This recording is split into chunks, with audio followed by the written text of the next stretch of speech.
سنرى كيف تذل وتقهر. ألا تنحنون لنبيكم؟ نحن لا نركع لغير الله وحده. محمد علمنا أنه عبد الله ورسوله. رسول الله؟ أين هي معجزاته يا جعفر؟ هل يرقى إلى السماء؟ هل مشى فوق الماء؟ هل شفى المرضى أو وهب العميان البصر؟ هل أحيا الموتى؟ أين هي معجزاته يا جعفر؟ هذا صحيح، لا بد للأنبياء من معجزات ليعرف الناس أنهم مرسلون من عند الله. معجزة محمد هي القرآن. كلمات اكتتبها أمي ودعاها على الله. هل يرى ملك الملوك لهم حجة بعدما سمع؟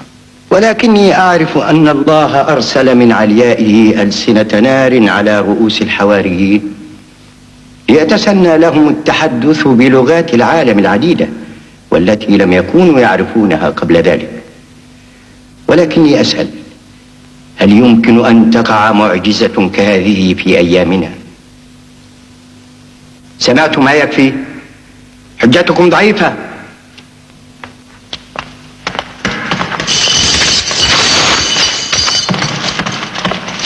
جئناك لاجئين من هول ما عنيناه من الظلم والعذاب.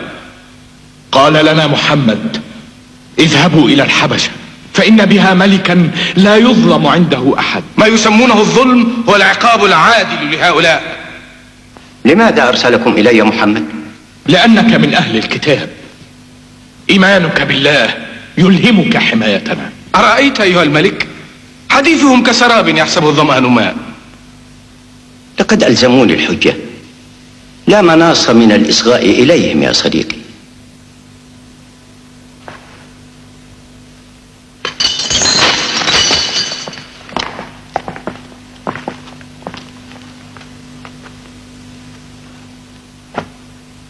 أيها الملك، كنا قوما أهل جاهلية نعبد الأصنام التي نصنعها بأيدينا من الحجارة والخشب، نأكل الميتة ونأتي الفواحش ونقطع الأرحام ونسيء الجوار ويأكل القوي منا الضعيف. فكنا على ذلك حتى بعث الله إلينا رسولا منا نعرف حسبه وصدقه وأمانته وعفته، فدعانا إلى الله لنوحده ونعبده ونخلع ما كنا نعبد نحن وآباؤنا من الحجارة والأخشاب. أنتم تفترون على آلهتنا بالكذب. نحن لا نعبد في آلهتنا الخشب ولا الحجارة، نحن نعبد الروح التي تسكنها ونتقرب بها إلى الله زلفى. ليس كل العابدين يفهمون ما تفهم يا عمرو. بماذا يأمركم دينكم؟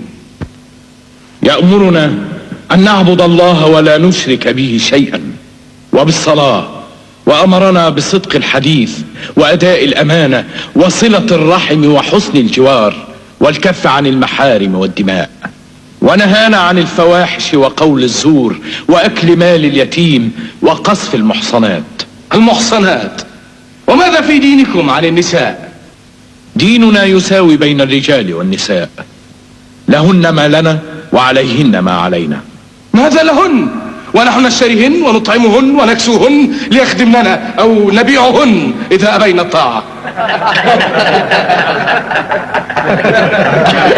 أتمتهن المرأة التي حملتك في بطنها خلقا من بعد خلق وأرضعتك طفلا وسهرت عليك حتى بلغت أشدك يا عمرو؟ لماذا قرست آلهتك العديدة يا عمرو؟ هل أبحمها ربهم الواحد؟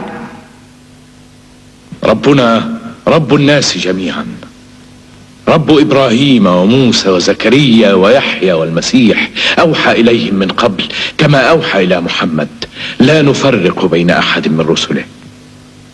من علمكم كل هذه الأسماء؟ القرآن الذي نزل على محمد. محمد عرفناه يتيما يرعى الغنم، والمسيح كان نجارا في أرض الجليل. الحق أقول لكم إن الذي جاء به محمد والذي جاء به المسيح يصدر من سراج واحد. أيها الملك، إنهم يقولون في المسيح قولا لا يرضيك. ماذا يقولون في المسيح؟ يقولون إنه عبد مثل باقي البشر. تكلموا، ماذا تقولون في المسيح؟ نقول فيه الذي جاء به نبينا محمد هو روح منه وكلمته ألقاها إلى مريم البتول. فاسألهم من ولد المسيح وكيف. هل جاء في قرآنكم عن مولد المسيح شيء؟ نعم، فهل تأذن لي أن أتلوه؟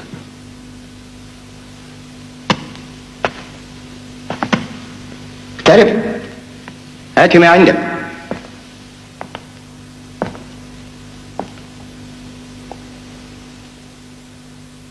بسم الله الرحمن الرحيم. واذكر في الكتاب مريم إذ انتبذت من أهلها مكانا شرقيا فاتخذت من دونهم حجابا فأرسلنا إليها روحنا فتمثل لها بشرا سويا.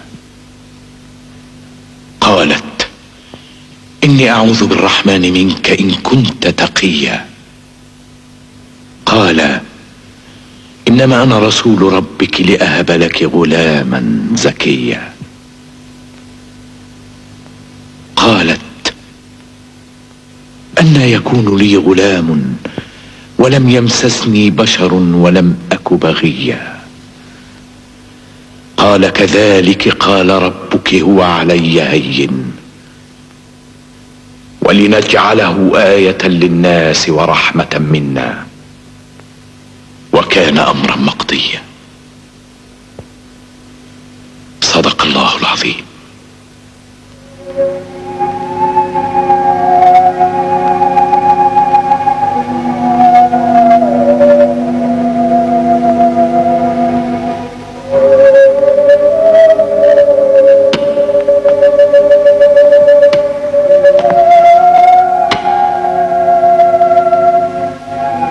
ليس بين ديننا ودينكم أكثر من هذا الخط. يا عمرو، والله ما أسلم لكم هؤلاء بجبل من ذهب.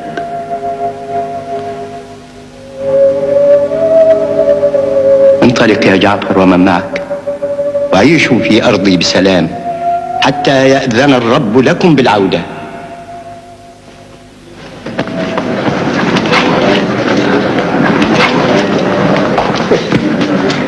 شيء لا يطاق، لا يطاق. محمد يسلبنا حتى حلفاءنا في البلاد الغريبة.